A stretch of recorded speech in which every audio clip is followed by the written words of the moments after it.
Chapitre 495, le début de la fin, 3. Chapitre 495, épisode 94, le début de la fin, 3. Riang, il est dit que la récompense est le mur final. Yijiliong nous rattrapant par là d'une voix perplexe. Cependant, je n'en avais aucune idée non plus. La récompense était le mur final. Je n'étais pas sûr de ce que cette vague description pouvait signifier. Est-ce que le fait d'atteindre le mur final était la récompense en soi, ou après la fin du scénario, nous aurions la propriété du mur? De plus, quelqu'un pourrait-il même revendiquer la propriété du concept du mur en premier lieu? Rien n'était certain à ce stade. Mais il était certain que nous atteindrions la vérité de ce monde lorsque ce scénario se terminerait. S'il vous plaît, allez-y. Sous la protection de Yi-Yong Cong du 999e tour, les camarades ont couru en avant. Quant aux constellations qui essayaient de nous traquer, le comploteur secret et les autres dieux extérieurs les ont bloqués. L'arche était juste devant nous. La détruire nous mènerait à la fin de tous les scénarios. Arrêtez-les. La lumière des étoiles est descendue du ciel nocturne une fois de plus. C'était choquant de voir qu'il restait encore autant d'étoiles. Il était également difficile de dire exactement où ces constellations s'étaient cachées pendant tout ce temps. C'est le roi des dieux extérieurs. Tuez-le. Les constellations ont pointé leurs armes sur moi et ont sauté à l'intérieur. Même s'ils vivaient comme des marionnettes de grandes nébuleuses et n'avaient jamais vraiment terminé les scénarios jusqu'à présent, ils ont quand même réussi à acquérir les qualifications pour entrer dans le scénario final. Étonnamment, certains d'entre eux étaient soit d'anciens abonnés, soit des abonnés actuels de ma chaîne. Ceux qui donnaient quelque chose de temps en temps pour m'encourager, ceux qui désiraient des sources puissantes de cidre et me demandaient un développement d'intrigue plus stimulant. Et maintenant, ils se dressaient contre moi. Tuez-le. Quelques-uns de mes compagnons semblaient surpris par leur hostilité à notre égard. Yong n'a pas pu se retenir et a ouvert la bouche. Vous n'êtes toujours pas sorti. Ce qui m'est venu à l'esprit à ce moment-là, ce sont les mots que le gardien du mandala m'a dit sur l'île des réincarnateurs. Peu importe à quel point une histoire est bâclée, une existence qui l'entend et la regarde pendant longtemps finira par l'aimer. À l'époque, je ne comprenais pas ce qu'il voulait dire par là. Français, je pensais seulement que le gardien du mandala voyait la tragédie du scénario appelé Grande Guerre des Saints et des Démons sous un tel jour, c'est tout. Cependant, après y avoir réfléchi un peu plus, j'ai réalisé que cette affirmation ne s'appliquait probablement pas seulement à la Grande Guerre. Les constellations originaires du Japon et qui ont combattu contre nous pendant Pia et Sulan s'incarnaient sous nos yeux une par une. J'ai même vu les 8 pièces de feu, Kagutsuki et le contrôleur des marées hautes et basses, le dragon d'Oryujin. Celui qui les affrontait parmi nos compagnons était le protecteur des cieux. L'incarnation, Yijhye, libère son statut. La constellation, dieu de la guerre maritime, libère son statut.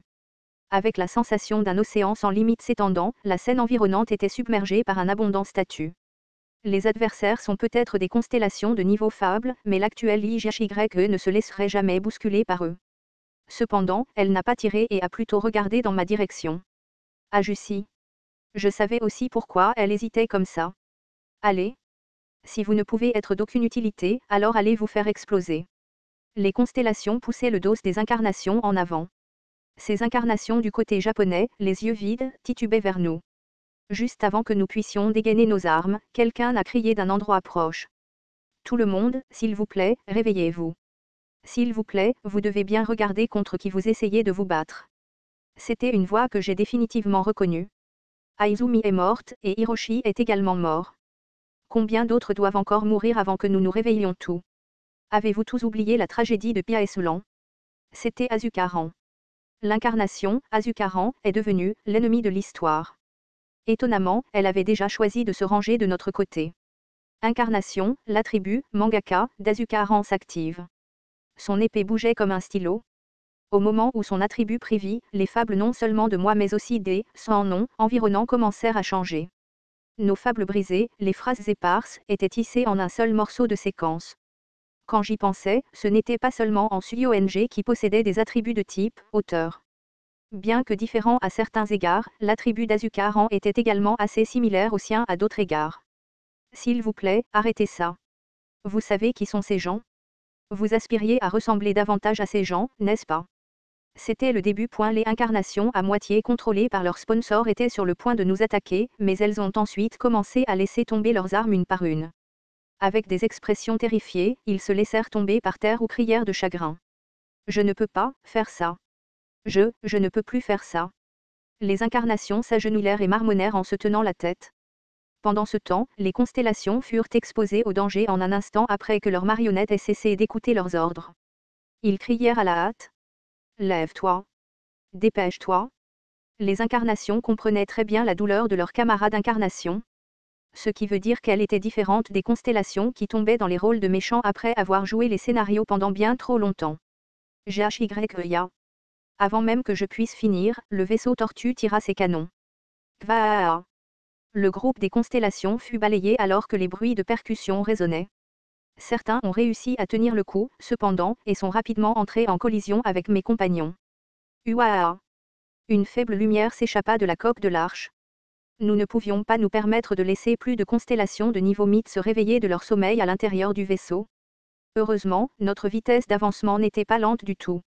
Breaking the Sky Swordsmanship de Yu Jung-hyuk et Black Flamme de Han Suyong ont continué à m'aider sur le côté et nous avons bien progressé.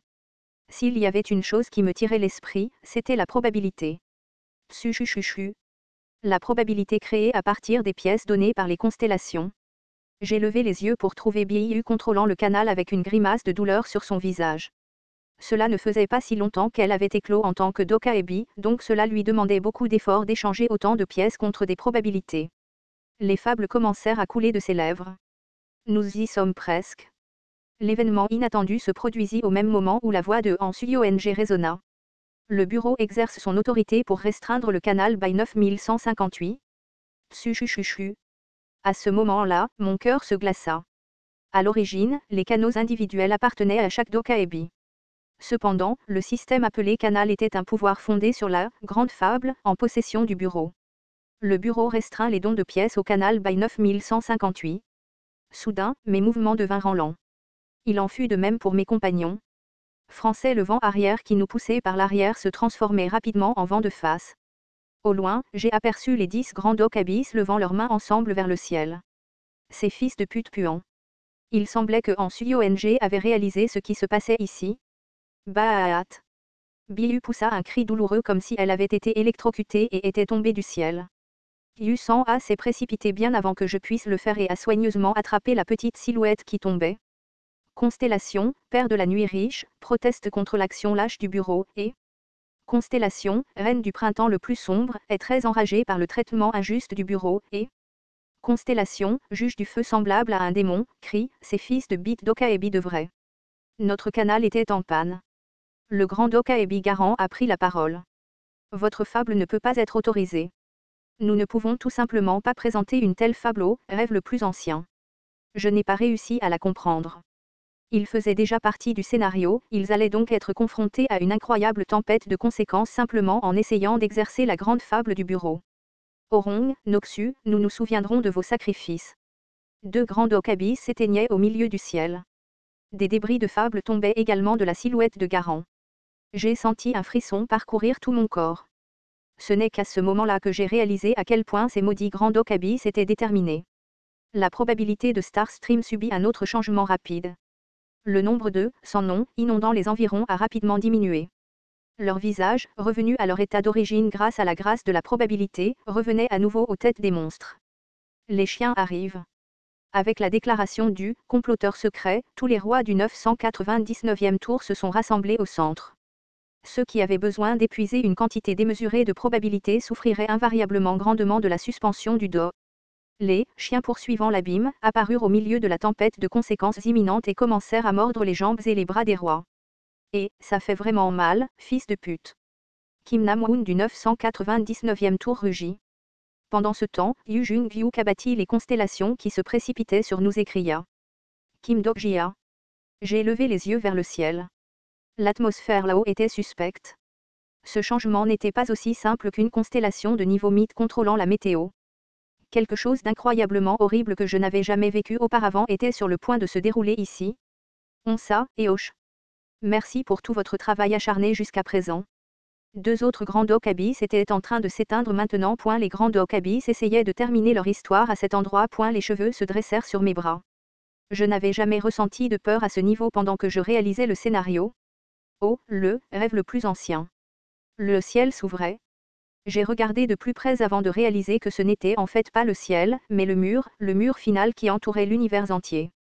Et maintenant, quelque chose traversait la brèche dans le mur ressemblant à une page déchirée. À ce moment-là, Kim Dok-jia a intuitivement prévu la destruction de ce monde. Mon vocabulaire n'était pas assez bon pour décrire adéquatement ce que c'était. Qu'est-ce que c'était exactement?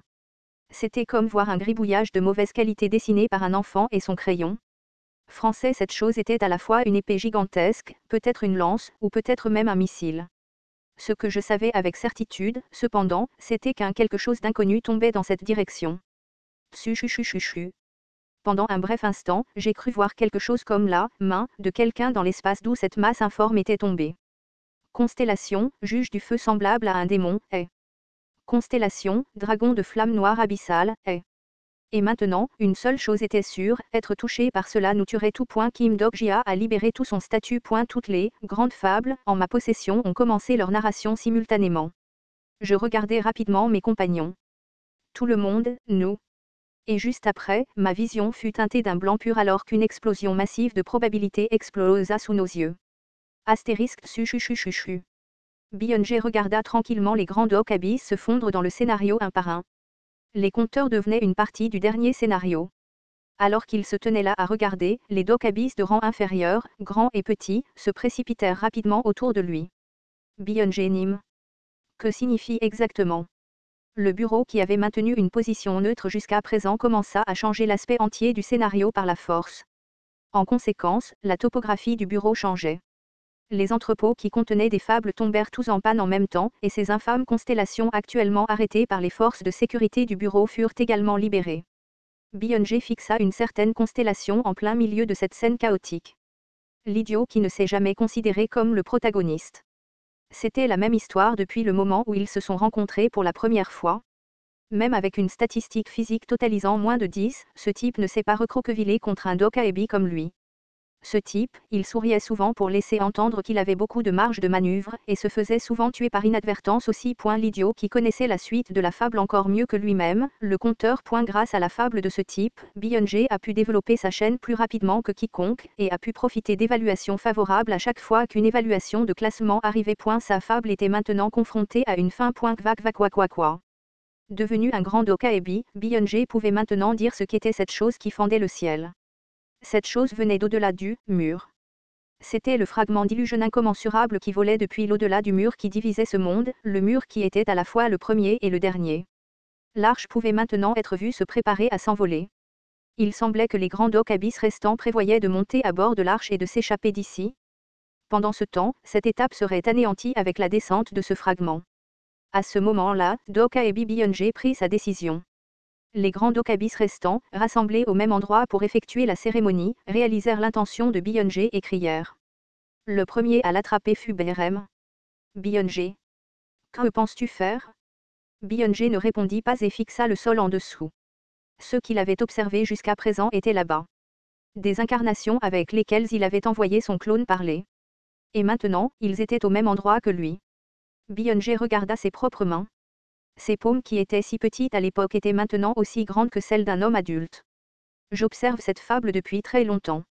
Leur première rencontre n'était pas si positive que ça, l'un d'eux était le coupable qui vendait les tragédies appelées les scénarios, tandis que l'autre n'avait d'autre choix que de réaliser ces scénarios en risquant sa vie. C'est pourquoi Byung-jae devait agir maintenant. Il devait faire cette chose, puisqu'il avait ouvert cette scène tragique de ses propres mains. Cette action devait être faite s'il voulait rester le conteur jusqu'à la fin. Berem. Tu m'as dit qu'il viendrait un temps où chaque Dock Aebi choisirait sa propre, une seule fable. Tu dois m'écouter, Byung-jae. Tu as tort cette fois. Cette fable n'est pas correcte. Cette fable, c'est, Byung-jae lâcha les mains de Berem et sourit.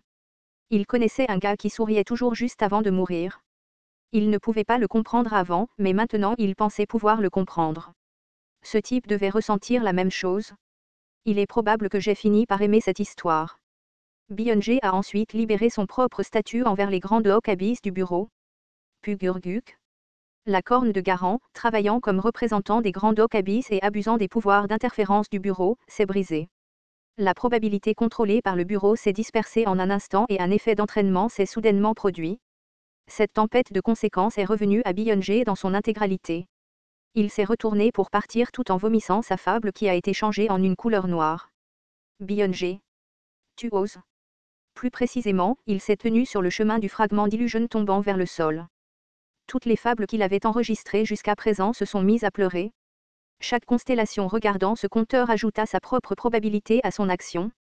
Beyoncé commença à réfléchir alors que la douleur horrible des conséquences de la tempête déchirait son corps. Le protagoniste de la fable qu'il lisait n'apprécierait pas du tout ses actions. Parce que ce type voulait sauver la vie de tout le monde. Même à ce moment-là, il y avait une certaine règle à laquelle on ne pouvait pas contrevenir. Il n'y a pas d'histoire où personne n'a été sacrifié. Pour protéger l'histoire, pour garder la probabilité et pour devenir la seule fable atteignant le mur final, cette action devait être exécutée. Doka et Beyoncé avaient finalement décidé de s'arrêter complètement. Le bruit, PAH-susu, de quelque chose qui se fait percer pouvait être entendu ensuite. Il regarda en arrière et pendant une seconde, il crut voir le visage de Kim Dok-jia. Votre sacrifice. Épisode 94, début de la fin, 3, fin.